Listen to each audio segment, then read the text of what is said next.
Olá, bom dia, pessoas queridas que me seguem aqui no meu canal. Muita alegria em voltar aqui no meu canal para mais um vídeo do nosso projeto Torpedo 365. Estou feliz por estar aqui com você de novo. Peço que Deus te dê um bom domingo, um lindo dia abençoado, cheio de paz e harmonia aí no seu lar, no seu coração, na sua família, tá bom? Hoje, dia 4 de julho, 4 de julho, uma data muito importante, principalmente para os americanos, né? 4 de julho. E é muito bom estar aqui com você. Nós já estamos com mais de 4.060 inscritos aqui no meu canal.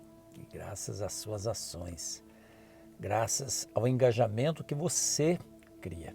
Gratidão, então, profunda. Hoje nós vamos refletir no capítulo 23 de Mateus, tá bom? Então vamos lá para a nossa vinheta, já já eu volto com o vídeo de hoje.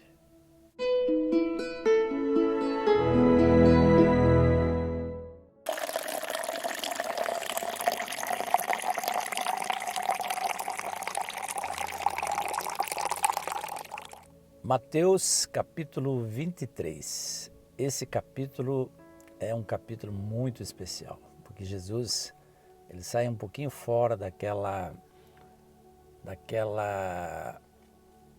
vibe que ele vinha, né? De falar de amor, de falar de cuidados.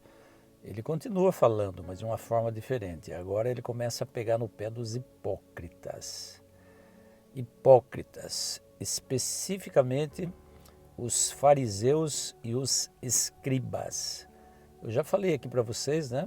Quem eram os fariseus, os escribas e os saduceus. As características de cada um desses grupos aí, né? E Jesus ele fala especificamente se dirigindo aos fariseus nesse capítulo. Primeiro diz, a partir do versículo 1 do capítulo 23, que Jesus, vendo as multidões ali que sempre cercavam ele, os discípulos juntos, né? Jesus começou a falar para eles. Jesus começou a falar com eles e dar-lhes conselhos a respeito, sabe de quem? Dos fariseus e dos escribas. E Jesus diz assim para os discípulos e para aqueles que estavam ali no meio da multidão, né? Jesus diz assim: vou dizer uma coisa para vocês. Vocês devem ouvir e praticar tudo o que os escribas e fariseus falam, mas não sigam o exemplo deles. Não sigam o exemplo deles. Façam o que eles dizem, porque eles ensinam coisas boas, só que eles não praticam aquilo que eles ensinam. Eles adoram ser chamados de mestre, de guia, né? Adoram isso. Mas lembre-se que um só é o vosso mestre e um só é o vosso guia. Eles adoram se aparecer nas praças, fazendo orações públicas. Eles adoram que os homens os vejam, elogiem eles, né, sua piedade. Só que no fundo eles não são assim. Jesus começa a falar de algo muito importante que nós devemos observar na nossa vida. A coerência. Coerência entre o que nós falamos e o que nós fazemos. Ou seja, o nosso discurso e a nossa prática têm que caminhar sempre juntos. Não adianta eu querer ensinar para o outro o que ele deve fazer, se pelo exemplo eu não ensino, se eu não dou exemplo daquilo que eu estou dizendo. As pessoas olham muito mais para o nosso exemplo do que ouvir nossas palavras. Você está entendendo? Por isso, a gente deve ser coerente em todas as áreas da nossa vida. Na educação de filhos, em relação às coisas de Deus. Como é que eu vou ensinar para o outro o que tem que fazer se eu mesmo não faço? Como é que eu vou dizer para vocês, por exemplo, que tem que tratar bem a sua esposa se eu não trato bem a minha esposa? Como é que eu tenho que dizer que tem que saber educar filho, amar os filhos, falar palavras de bondade, dar exemplo para os filhos, se eu não faço isso?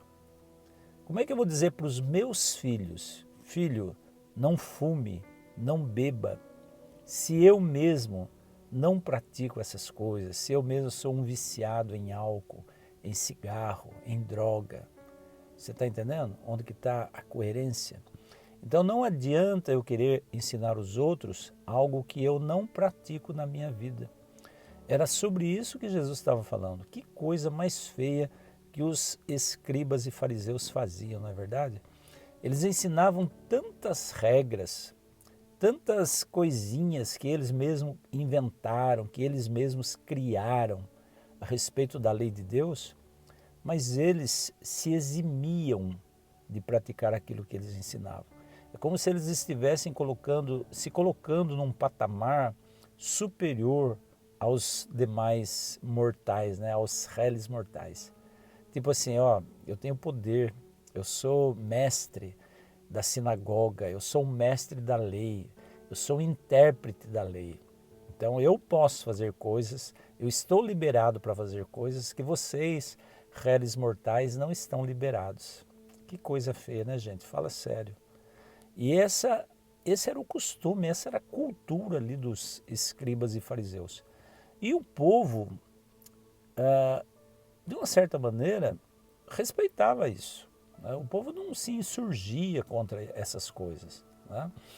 A gente não vê um comportamento muito semelhante aqui também, no nosso meio, de um modo geral, na nossa sociedade, não só em termos de igreja.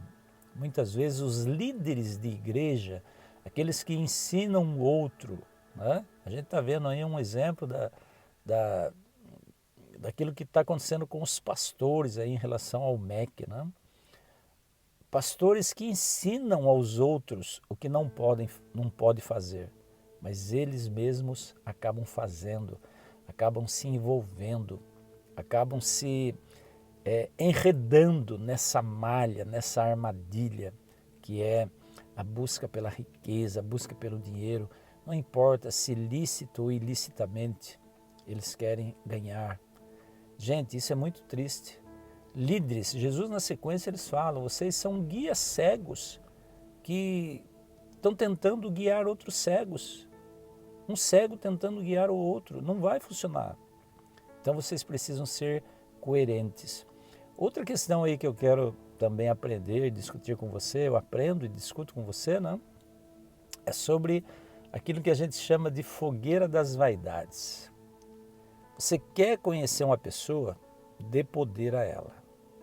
Não importa em que âmbito, em que área da vida você está dando poder a ela. Mas você quer conhecer, dê poder a ela. Pode ser na área eclesiástica, né, relacionada à religião, pode ser na área governamental, relacionada à política, pode ser em qualquer área empresarial, não importa. É quando a pessoa tem um pouquinho de poder que ele realmente revela quem ele é. Fogueira das vaidades. E a fogueira das vaidades, desde que o mundo é mundo, né? A fogueira das vaidades arde no coração dos homens, com certeza. E entre os escribas e fariseus não era diferente. Eles também eram orgulhosos, petulantes, arrogantes, muitas vezes por conta do cargo, da função que eles exerciam no templo, na igreja. E por isso que Jesus bateu na tecla tantas vezes, né? Eu vim para servir, o Filho do Homem veio para servir, não para ser servido. Aquele que entre vocês quiser ser o primeiro, que seja esse o vosso servo. Eles não conheciam o significado dessa palavra. Viver para servir, liderar para servir. Por isso que eles tentavam colocar tantas leis, tantas regras nas costas do povo, regras e leis que eles mesmos não praticavam, porque eles se achavam acima da lei. Eles se achavam inatingíveis pelas leis que eles mesmos ensinavam. E é muito triste, incoerência. Eu não lembro se eu já contei aqui, mas se eu contei, vou repetir. Uma história muito interessante que fala de incoerência. Mahatma Gandhi, o pacifista indiano, né?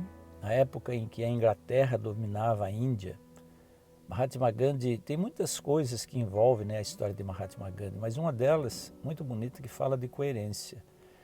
Ele tinha um estilo de vida totalmente diferente. Ele vivia uma vida totalmente diferente. E um dia diz essa história, não sei até que ponto ela é verdadeira ou é uma alegoria, né, que criaram a respeito da postura, da coerência de Mahatma Gandhi. Mas diz que um dia uma mãe chegou para Mahatma Gandhi com o seu filho, pedindo que Mahatma Gandhi dissesse para o filho que não comesse açúcar, porque açúcar faz mal à saúde. E o Gandhi então disse para a mãe, você pode voltar em 15 dias? E a mãe foi, e 15 dias depois ela voltou. E ela pediu para ele, o senhor pode dizer para o meu filho deixar de comer açúcar? Aí ele olha para o menino e diz, menino, deixe de comer açúcar, porque açúcar faz mal à saúde. E aí a mulher ficou esperando ali mais alguma coisa, mais alguma palavra do Gandhi. E ele não disse mais nada e ela perguntou, mas é só isso que o senhor vai dizer? Sim, não era isso que você queria que eu dissesse? Mas por que o senhor não disse isso há 15 dias atrás? E ele então disse, porque há 15 dias atrás eu também comia açúcar. Olha a noção de coerência, a noção de ensinar o outro somente aquilo que eu pratico. Gente, eu sei que todos nós temos defeitos, né? Nós não somos perfeitos.